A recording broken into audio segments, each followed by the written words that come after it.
What is change management? Change management is the process of guiding organizational change from the earliest stages of conception and preparation through implementation to resolution. A rebrand, M&A, technology implementation, or other organizational change can be hard for your people who may have a strong connection to the brand they work for or processes they follow each day. But the key to success relies on the buy-in of your stakeholders. When your team understands and champions the change, it paves the way for smoother internal transitions and success beyond launch.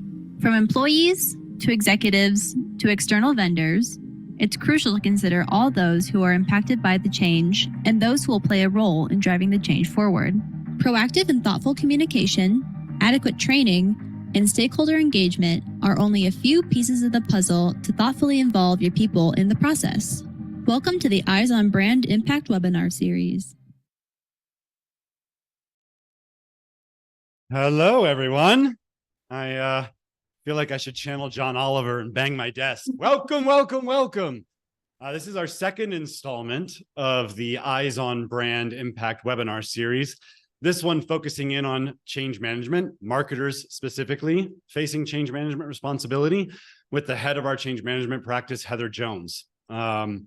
We treat these as masterclass style presentations, and we absolutely welcome lively discussions. So if there's any question on any particular topic that we go through, down at the bottom of your screen, there's a Q&A. Please, throughout the course of everything, post Q&A in there, and we'll be sure to get after it and address it at the end of the session, unless we feel inspired to address it while we're in the middle of it. So feel free to do that. You will receive a link to the recording after this presentation is done. And our objective is to make sure that you walk away from here with 5 fairly tactical, actionable things that you can actually take and put into place on any initiative that you're currently working on or planning to work on. So for those that don't know me, I'm Philip Giuliano. I'm one of the partners. I'm one of the owners of BrandActive. I've been here for 17 years, leading some of the larger rebrand implementation programs out there. And my background before that was about 6 years of M&A centric, org change centric consulting across everything from mergers and acquisitions to operational changes, hospital clinical information system implementations, supply chain implementations. So tons of very large, call centers, tons of very large change initiatives with a fairly diverse background on the types of initiatives that they were. So I hope to bring some of that to the table, even just through the prep that Heather and I have done, but also through some of the commentary that I share. Heather? Yeah, thanks, Philip. Yep. So I'm newer to BrandActive. So I'm a director in our client engagement practice.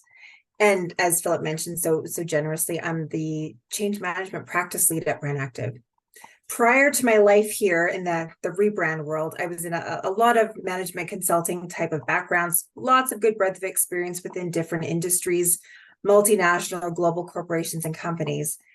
But what the heart of my career has been is passion for change management. And so it's been really, really fun that I've been able to take and shape my career around figuring out how to help people and organizations thrive during a period of organizational change, which is absolutely why we're here to talk about this today.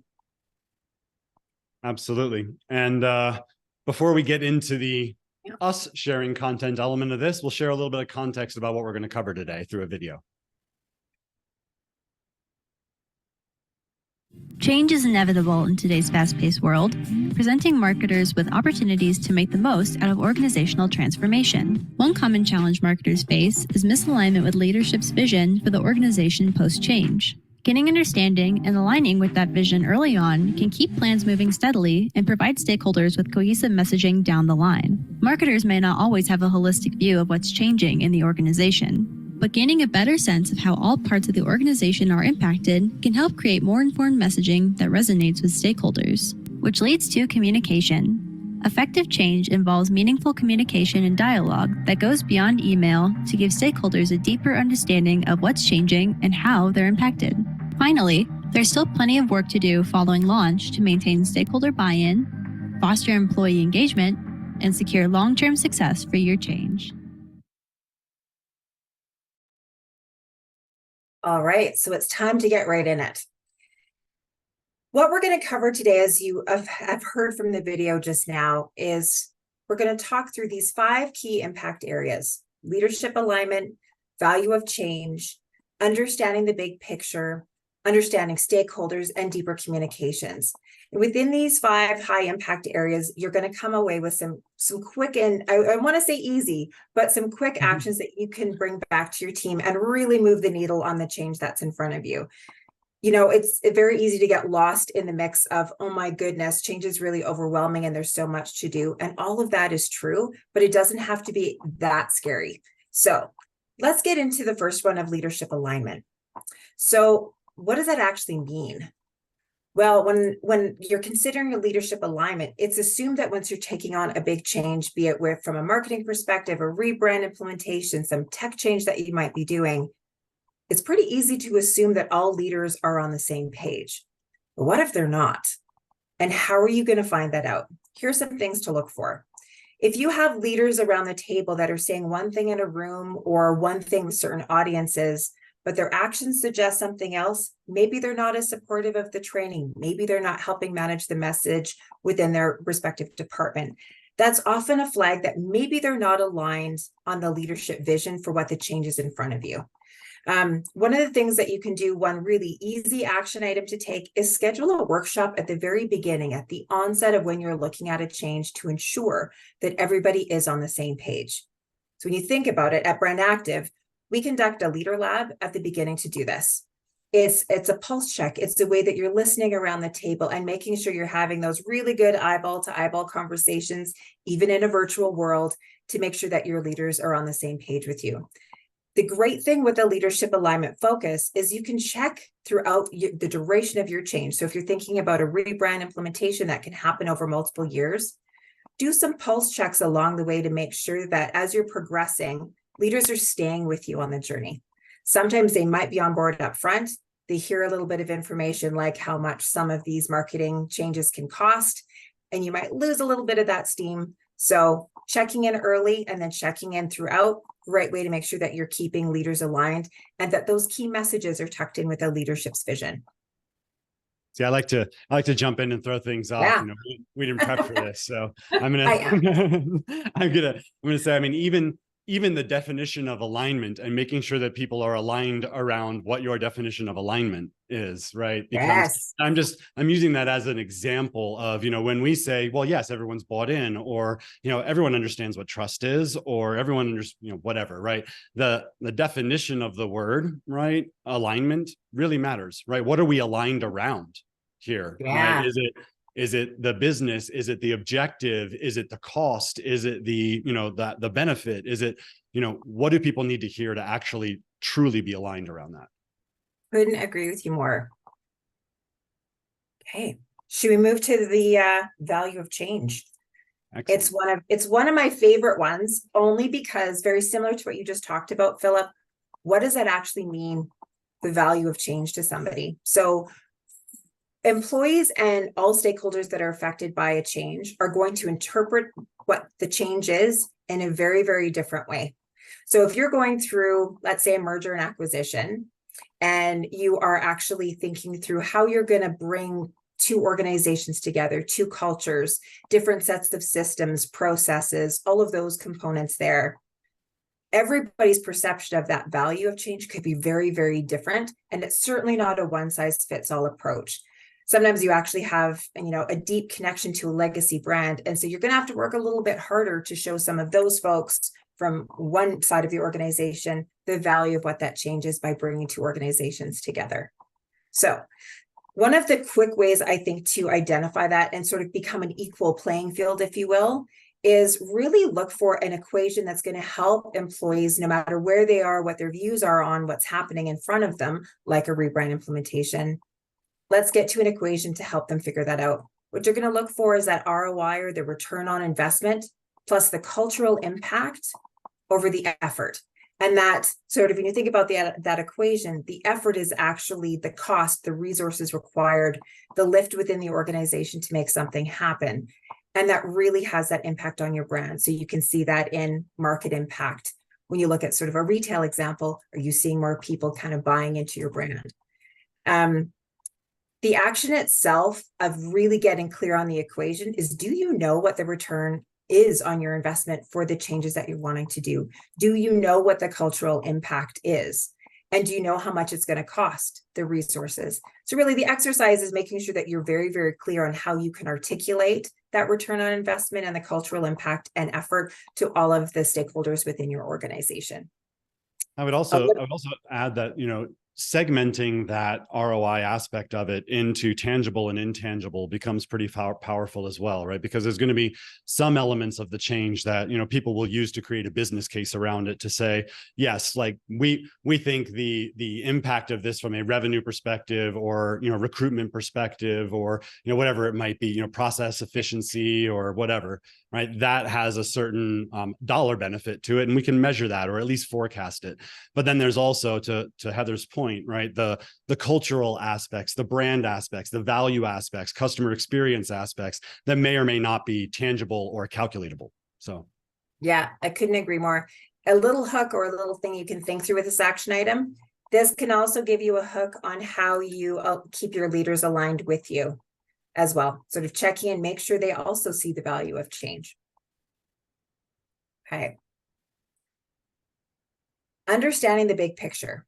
This one to me seems really obvious, but I'm always fascinated how often I hear, I actually didn't know this was happening in our organization. So when you think about everybody's day job, they're doing it, they know what's in front of them, they know what their tasks are. Very likely when a change is occurring, whether you're thinking merger acquisition, you're doing a system implementation, something connected to a rebrand, maybe something within your organization, all of those things are occurring in addition to what folks are experiencing in their day-to-day beyond a brand change. And what's really fascinating about this is how everybody processes their day-to-day is going to look different from one day to the next. So here's where I get a little bit nerdy when it comes to change management, because we always think about people and we think about how they experience it and the feelings they have around change. But there's a component that actually where neuroscience comes in. And it's this cute little organ that sits on both sides of your brain. It's in your temporal lobe and it's called your amygdala.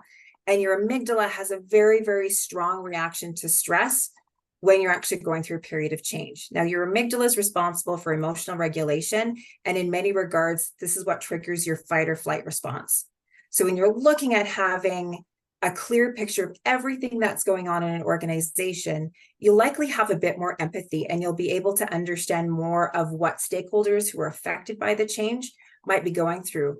Maybe you're in a meeting and you actually see somebody having a very visceral response when you're talking about a logo change or a color swap or something very small. And you're going, I don't know why somebody in this meeting is having a very, very strong reaction. They're likely having something trigger in their amygdala that is not connected to the logo change, but it's letting you know that they're having a high stress response to any changes that are occurring. So here's how you can help get a bit of a bigger picture. One of the things that you can do as a quick action, when I say quick, it's a very impactful one, is to understand everybody's current state by way of their role, process changes, technologies that they're using, and their future state. And one of the ways to do that is by conducting a change impact assessment. And it allows you to get a nice view of what's happening with people, technology, processes, and culture. And that can help you connect the dots in that cumulative change view. So you're seeing the bigger picture. It actually allows you to have a deeper breadth of understanding on how you can support stakeholders, which of course is a really nice tie-in to making sure that we understand who we're working with. Okay, this one seems to be what should be very, very obvious. It's really interesting to me that it's not, and it's often forgotten about, not because organizations don't care about their people or their employees or stakeholders, but it's actually going deeper. So almost profiling, very similar to how we would look at understanding our customer base or client base externally when we're looking at marketing and branding types of things.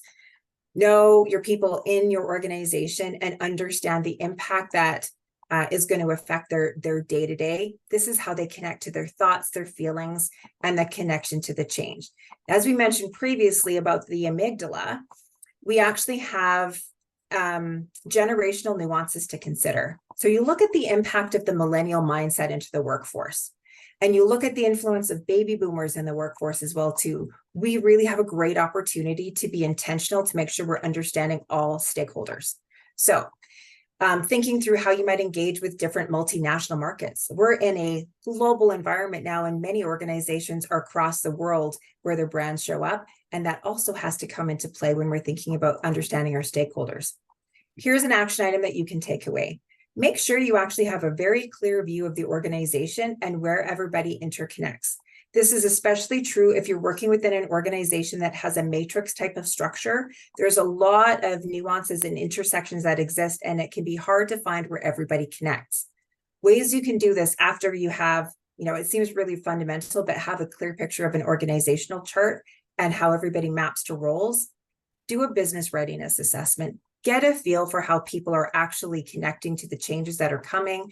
Pulse surveys, little things you can put on a homepage, are a great way that you connect to make sure that you are staying in tune to what's happening with your stakeholders. Okay. Last, but certainly not least, this is one of my favorite ones as well too. And I think I might have said all of these are my favorite, but it's legitimately true when I think about communications. Go more than one dimensional. So what does that actually mean? To have a stakeholder experience, an employee sort of engagement plan that's really going to pull folks in, don't just send an email one way out. When you think about ways that you can engage with your audience to pull them in, get some feedback, make sure that they're retaining the information that you're sharing, and it allows you to do it very, proactively and thoughtfully, and really with strategy at the heart of it. You can do this because you understand your stakeholders, you understand what's happened to them in the bigger picture of their day-to-day, and you actually know how all of the things that you're communicating by way of key messages are connected to the leaders and the strategy and the direction, the goals of your organization. Here's a quick way that you can do this. One of the actions you can take is conduct a communication channel assessment. So what does that actually mean? It means that you're going to take a look to see what you have at your disposal within your organization, things like newsletters, department meetings. You might have TVs or some of those digital boards in common areas, team site backgrounds, Slack channels. All of those things are at your disposal to find ways to engage with your organization, to share information out and pull information back in when you're going through a period of change. It's fantastic. It also can help you identify a network of advocates. So you can do fun little tests, quizzes, contests, different things of engaging with your audience in a more meaningful way. And it sort of reaps a lot of rewards because you know which ones are most effective. And thinking now that you also know what you have in your generational split, you might be able to play with understanding your stakeholders and choosing communications channels that are actually going to connect people on a more real level for them.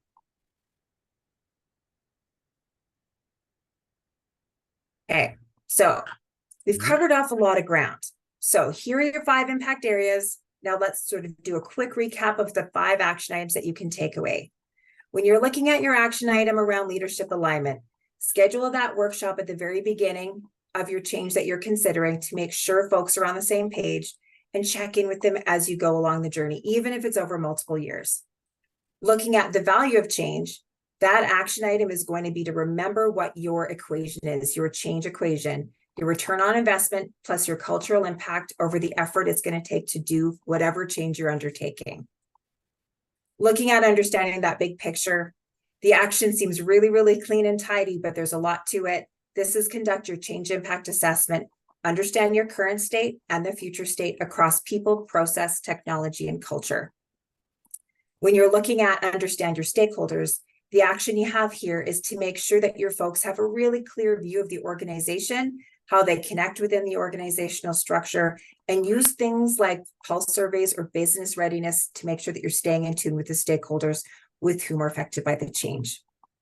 And then last but not least, deeper communications. So that action item is to conduct a communication channel assessment, know what vehicles are at your disposal so that you can choose the ones that are going to give you the most impact with the stakeholders that you're working with. Awesome. Thank you, Heather. You're welcome. You brought up millennials, and it had harkened back a comment I heard an old friend and colleague of mine share on social recently that is, our audience is not age determined. It's what they value and how they live and work. So I just feel like Love it. sharing that. We're going to get into these 3 strategies here, sort of step by step on how to make more impact in these programs. But let's share some client examples, because I've got a couple that come to mind around how this was done very well. And I think that's always useful for everybody to hear. And one of them that comes to mind for me is a technology company that really engaged external audiences very well. And this was a complete name change, rebrand, product portfolio shift, actually lined up with a new product that they were going to launch that was going to reshape the entire direction of the organization. And this is a historically revolutionary company in the communication space. So they worked for nearly a year prior to launching this brand, just on the communications side and media planning, change management side for external stakeholders alone. And they were looking at analysts, media, influencers, investors, key customers, all the general people that you would consider in that set. But what they did here was actually, haven't seen a lot of clients really take this on in this way. They actually did pre-launch engagement, real actual tactical engagement with each of those stakeholder sets to educate them on why a change was coming and the direction of where the company was going, without actually revealing the strategy, without actually revealing the creative, right? But sharing with them the dialogue, the messaging, and the responses that those people should have at their disposal, right? Should anyone ask a question or question the strategy, or if they had questions about that strategy or that direction. So they were really getting ahead of the do that. Like the fact that they could do it without revealing the strategy and the creative is fantastic. They need to bottle that and sell it. Well, I mean, it's actually very achievable, right? I mean, what you're trying to do, particularly like let's pick analysts out, right? Is you're redefining a category. You can redefine a category towards a particular direction without actually revealing your go-to-market strategy on it. You're really just redefining a category and your purpose within it. So yeah, you're revealing elements of a strategy, but you're not giving away the secret sauce, and you're not showing what it's going to look like, and you're not allowing really competitive response, right? So you can bring all of those people along in this journey, and they did that. And they even included some of those people in their launch event, whether as presenters or as participants, right? And those people were actually the ones responding on social to anything that might actually have been perceived as negative in any unmanaged launch in that situation. So those external audiences were the ones actually responding to that on message, on strategy, on purpose, and on brand, right? So they had that crew of people already engaged, already bought in, and being the ones market facing, responding. So that was one that I thought was really, really well done. It actually ended up making them, I mean, they had a 6-month objective for brand equity, and they achieved it in about 30 days. Oh, that's fantastic. So that was great. And then there's a telecommunications company that I'm thinking of that was rebranding in Brazil, Mexico, Peru, Chile, and Argentina. And this is a good example of internal change management. This was also a rebrand situation. I mean, obviously, a lot of the things that we work on are M&A, rebrand, split, spinoffs, that kind of stuff. So forgive me for the examples being similar, but still large change management program, right? So they were going through this massive rebrand. And what they did is they actually brought the internal audiences in about 1.5 years before they were going to do this. And again, sharing with them the reason, the purpose, the strategy, the value, the impact on their job. So I'm talking facilities managers, right? At middle management level. I'm talking IT, HR, again, without revealing the actual strategy, the creative identity, none of that stuff, right? But bringing them along, this change is coming. Here's the reason why we're doing it. Here's the impact on you and the people under you. What do you see as the impact on the people below you? And how do we integrate that into a plan, right? So it was a bi-directional element. They'd even host offsite workshops with these folks and again, elicit feedback on this is what we're thinking. This is the strategy. This is when we're expecting things to be done. Is there a risk? Do you need support? What kind of support do you need? So it was a very, very integrated change program around all of that. And it was again, really, really well done. I mean, they executed that transformation incredibly fast because of that. Yeah, so those are the 2 examples that come to my head. Those are great. They're great examples. I have 2 myself, actually. One that is not as much connected to branding itself, but it was in the energy resource and utilities energy resource sector specifically. And it was a global organization that was going through a shift to centralize and change a lot of their processes. So they're using a technology to do that. And why this one stands out to me, I think a lot of what they were trying to do was also connected to things that we hear with folks when they're looking at marketing and brand operations and how they're going to streamline their organization. Why this one stood out for me of what was done really well with change management for internal stakeholders was, first, this organization knew to engage a partner to help with change. And it's not that they didn't have in-house resources, but what they realized, it was so much bigger than they could handle in-house, and they wanted to engage a partner to support it. And what they did is actually do a very segmented, intentional approach to change, going country by country and region by region to ensure that the why. So some themes that we heard earlier, the why was explained early, the why was explained over and over, and it was how folks were going to be supported. They also did really deep training, a very comprehensive impact assessment, and a big view of what else was changing, because as they were changing a technology, they were changing how folks were working and how people's jobs were going to change. And it all kind of was very, very smoothly wrapped. I was able to get involved kind of at the tail end when they were working on their North American rollout. And what I saw is that they had iterated in a very agile fashion, building on the feedback from what they learned from other parts of the globe to make sure that by the time I got to North America, which was the biggest sort of 10,000 person rollout, it was running like a well-oiled machine. So that was one from an internal. My second example is actually within the healthcare practice in the US, where what I saw was an equal investment in change and buy-in for internal stakeholders and external audiences as well too. And the things that I found really fascinating is that this organization was doing something really bold in the market, and they were taking some big risks with logo, big risks with color palette, lots of different things in that regard. And what they did is they didn't shy away from being bold in how they engaged their people. And they weren't bold, like they would continue that bold feeling in how they were engaging with their external audiences and stakeholders. And what was interesting is watch them go through this. You could see them have that wave of, oh, wow, this is really big. Okay, we're sure we're going to do this. And so you could see this iteration, this fluidity, and how they were working with change management strategies to keep people really engaged, their healthcare providers understanding why the changes were occurring, and the language that they could use when they were engaging with patients on how they could actually keep that brand presence with the external audiences. So it was very neat to watch in real time. Totally. Yeah. Well, we sat on this slide long enough. Why don't you break it down for us? Okay. I know we sort of took the headline of maximum impact. Yeah. And of course, to make the maximum impact with the 5 things we've got, there's 3 ways you can do it in a very, very clean and tidy way. And so one of the first things that you can do to keep that maximum impact with the change program is to evaluate and iterate. And so using a combination of data and some of the anecdotal pieces of feedback, some of the things that you would traditionally hear in that water cooler chat in the kitchen when we were not in a virtual world, or maybe it's in the Slack channels or Zoom channels that you might have, just to gather a bit of feedback on baseline of how you're doing. So as an example of something really clean, once you've delivered training on something like brand guidelines, how are you going to get back to see how folks are inculcating the lessons and the takeaways around the brand guidelines? Are you seeing that they're being adhered to cleanly and easily? Are you seeing lots of questions coming through? This gives you the ability to iterate. Maybe you can refresh training and then send out more resources, or maybe you tweak a package that you have, or you make a quick reference guide. One of the things to think through here for that maximum impact is just because you've launched doesn't mean it's the end of the work. And in many regards, it means you're just starting, but you're just starting something else. The second thing is nurture.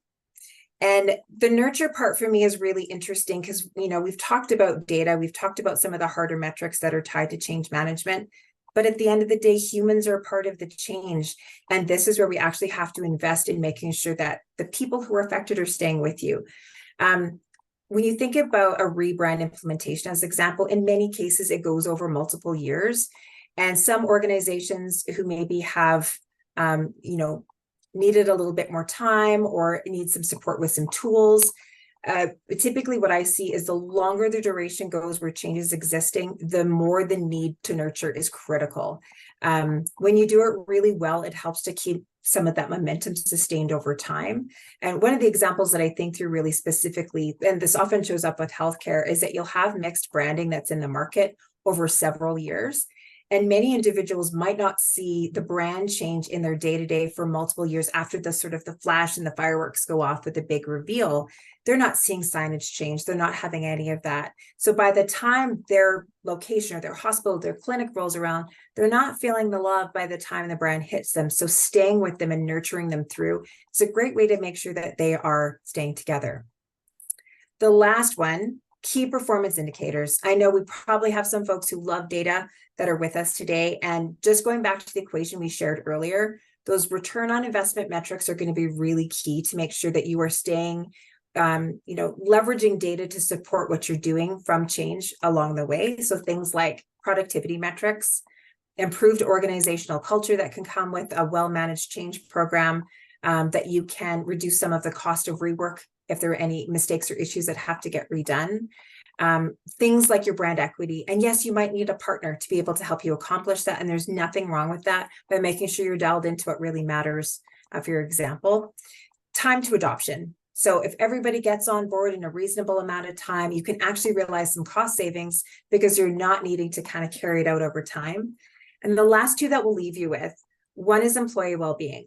So when you think about if people are fully engaged and they're bought in and they're with you and their values are connecting to what you're doing as often as, what's reflected with a rebrand, you're going to reduce some of the employee retention challenges and then attrition costs as well too. And the last one is customer satisfaction.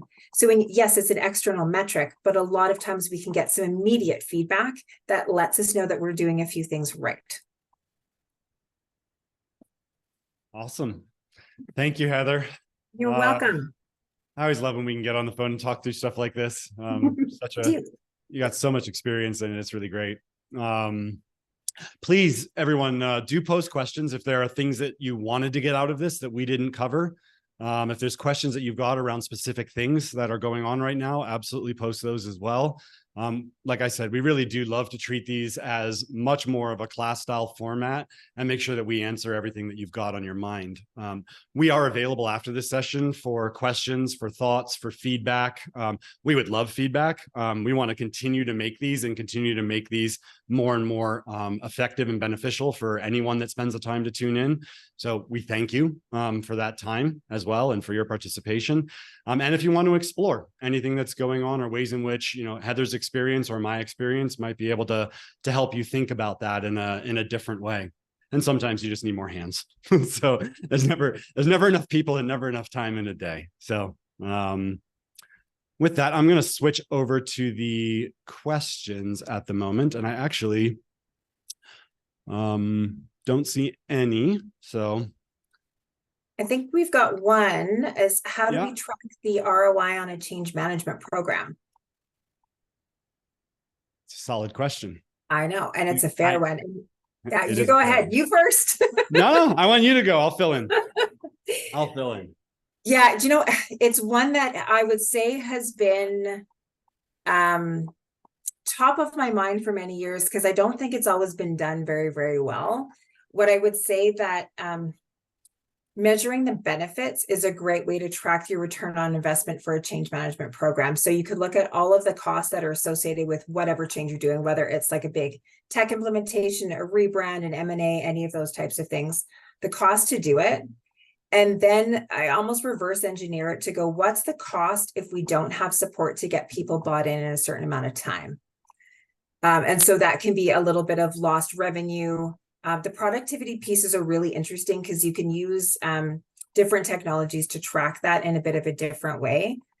Sometimes it's really as simple as if you're tying into processes, are people adhering to the process? Because you're going to find holes by way of people not doing it. But usually having some of those objectives and key metrics that you're going to use up front allows you to have a baseline to track some of the delta in between that.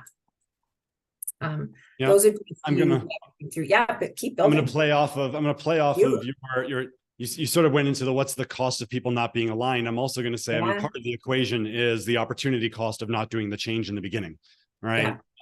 So there is an opportunity cost element around all of that. And then I'm just going to go back to what I had said previously around the, taking the benefit element and parsing that into tangible and intangible, because a lot of times the intangible can actually be way more influential than you think, even with somebody like a CFO or a CEO, right? That really understands, oh, if we do this, we get that and that and that. I get that I can't financially measure that, right? Or, put any sort of metrics behind it except how we might measure those things. But that means revenue, or that means productivity, or that means efficiency, right? So tangible and intangible really helps. Really like that. One of the other things I'll just build on really quickly is what I'm finding really interesting about change management in the marketing sphere and in the rebrand sphere, if you will, is that there's a lot more correlation I found with people being bought into the brand, because it shows up differently. You'll see sort of volume of feedback on social media if people don't like what you're doing, even if you're internal. So there's, I think from, all of the different industries that I've conducted change management in or observed it over the years, the rebrand area or the marketing area for change management is where you can get some really, really quick reactions to know, are you doing the right thing with your change program, which is exciting. Because I think that there's something we can quantify for our friends in, CEOs and CFOs who really like some of that data. We should be able to get them more of that when we do change with a rebrand. Awesome. I see another question. It's actually a really good one. I love this one. How would you recommend backstepping through this process if the change is already taking place? Ooh, yeah, nobody's holding back. These are great questions. How do you backstep this process? Okay, here's the thing that I love about change is that any of these, yes, we talked about getting in proactively and doing leadership alignment up front. It doesn't mean you can't do it if the change is already taking place. You just insert some of these steps that we talked about, or these actions, as soon as you can, and pulse check. So if you think about the leader alignment one as an example, you can do that at any point in time, but it might just be you have to tweak how you gauge where the disconnect might be, as opposed to checking in, okay, are we all ready to go? It might be, what have I missed? What am I not understanding? And then checking in to make sure that your impact assessment is reflecting people's current state and future state, even if it's in flight. I think that's where the agility of a change program, or even working with somebody outside who can come in and go, I'm objective, I'm not living this change with you. I can help you navigate some of what you're seeing within your organization as how you can pull some of these actions in and make some impact really quickly. Apply the change management process to your change, right? So yes, exactly. Where you are in the process, right? You are in change management no matter what. So if you didn't get to pre-plan it, if you didn't get to do all of the diligence that you might have liked to do, but you're in the middle of it, sometimes we even realize we're in change without realizing we were starting change. Yeah, right? So 100%. that's the time to actually sit down and say, okay, pulse check. Where are we? Where am I? Yeah. What's missing? What can we do? Never ever a wrong time to start if you haven't started. So, anyway, I think, again, sometimes it's really great to just have an external perspective on programs like this. I mean, it's why clients bring partners like us into this kind of thing, is because having the outside eyes beyond the outside hands does really help to provide a perspective. So I will throw that as a last recommendation. We try and keep these educational, so let me throw that in there. Obviously, I mean, listen to our Eyes on Brand podcast. By all means, listen to this recording. Reach out to Nancy Azentovich on our team. Heather and I can be available for questions, comments, feedback, anything like that. So that's it for us today. I just want to thank all of you for being for your participation in this, and for taking the time to be with us. Thank you. Take care, everybody.